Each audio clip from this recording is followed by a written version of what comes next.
My new version of beef Wellington retains the luxuriousness which made it brilliant in the first place, but gives it a seasonal lift. If you want to really spoil your friends this Christmas, this is the perfect special occasion dish. Beef Wellington has to be the ultimate indulgence, one of my all-time favourite main courses, and it would definitely be on my last supper menu. My version is a lot lighter and sexier, and for Christmas I'm going to give it an added twist. First off, the fillet of beef. Now, look at it, it's beautiful. First, the most important part is to sear it. Salt, pepper. The fillet is the leanest and the most expensive cut of beef. It comes from underneath the lower backbone, a part of the animal which has very little muscle, and this is what makes it such a tender cut. Very, very hot pan, olive oil, and literally roll it around the pan. We're not cooking the beef, we're just searing it, which will really help to give another layer of flavour and beef in. Lovely. Now use the side of the pan so the beef sears down the back when you tilt it. It's a secret to get it done quickly. It gives that really nice roasted flavour. Delicious. Once you've got the colour, very carefully lift up the beef and sear it on top and sear it on the bottom. Out and onto the plate. English mustard. What this does now, it gives it a bit of heat.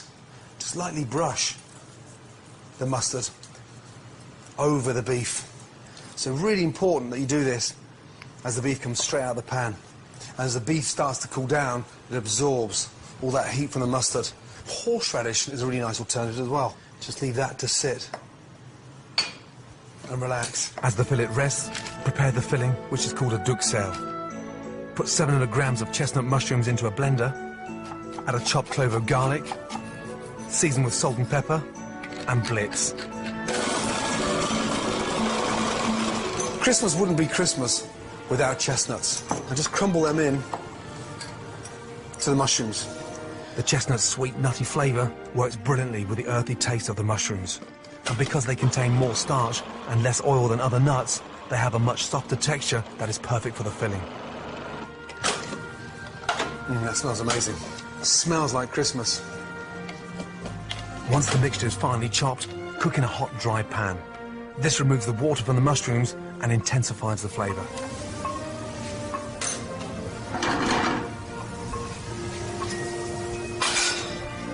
You can see the water coming out instantly. Such an essential stage, really critical to the success of the Wellington, that you dry those mushrooms out and get rid of all that water. Take the mushrooms up even further, some fresh thyme in there, which will make it really nice and light and fragrant.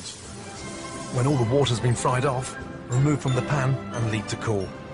Then start assembling the Wellington. Stage 1, wrapping the beef fillet. First of all, these wonderful slices of Parma ham. And look, beautiful. Overlap it and set it there. So the secret of overlapping the Parma ham is to make sure it contains all those juices coming out of the beef. In the traditional recipe for beef Wellington, a thick chive and spring onion pancake is used instead of ham. But the Parma ham makes the dish much lighter, and its sweet, salty flavour really complements the mushroom and chestnut filling. A little touch of pepper, no salt because the ham is naturally salty. Just a little twist of pepper. And then from there, your mushrooms.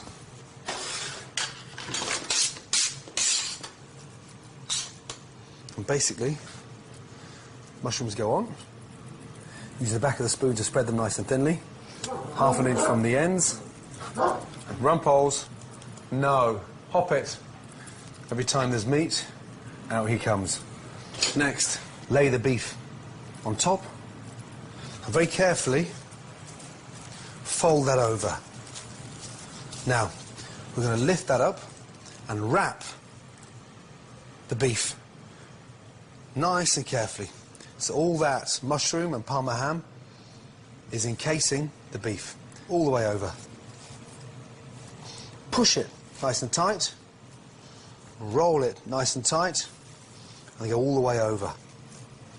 Now, the secret from here is to really let the cling film do the work. Just nip it at the ends and squeeze. And what we're doing is just creating this wonderful sort of cylinder shape off, and then just twist it nice and tightly. And the tighter it is, the more perfect the shape. Then place in the fridge for 15 minutes to firm up.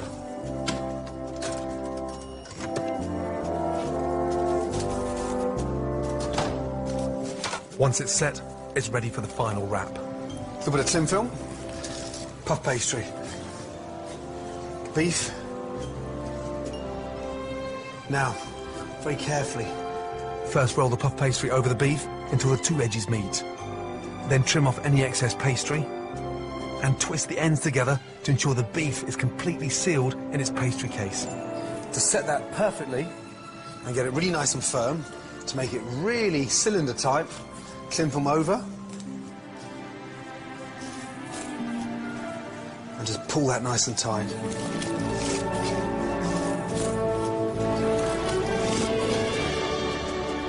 But the big secret behind this is that it can be done the night before, and the tighter the cling film, the better the shape.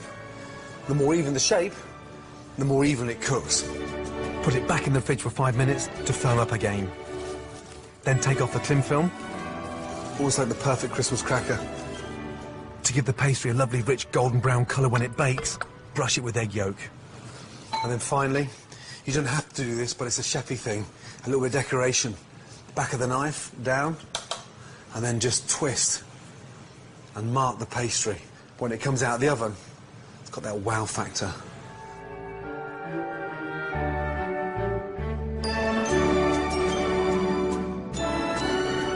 Add a generous sprinkle of salt to ensure the pastry becomes lovely and crisp. Then bake in an oven at 200 degrees for around 35 minutes, depending on how rare you like your beef. Once out of the oven, it's crucial you let the Wellington rest for at least 10 minutes. This allows the meat to relax and reabsorb its delicious juices, making sure it's tender and succulent. Nice and gently. Hear that pastry, how crisp that is. This is the bit we've been waiting for. Oh, wow. My God. I'm in heaven. And for me, if you want a really nice change to roast turkey, this has to be the ultimate for the table. It smells Christmassy. The chestnuts, the mushrooms, and that nice crisp pastry on the outside. Look at it. I'm ready to die and go to heaven.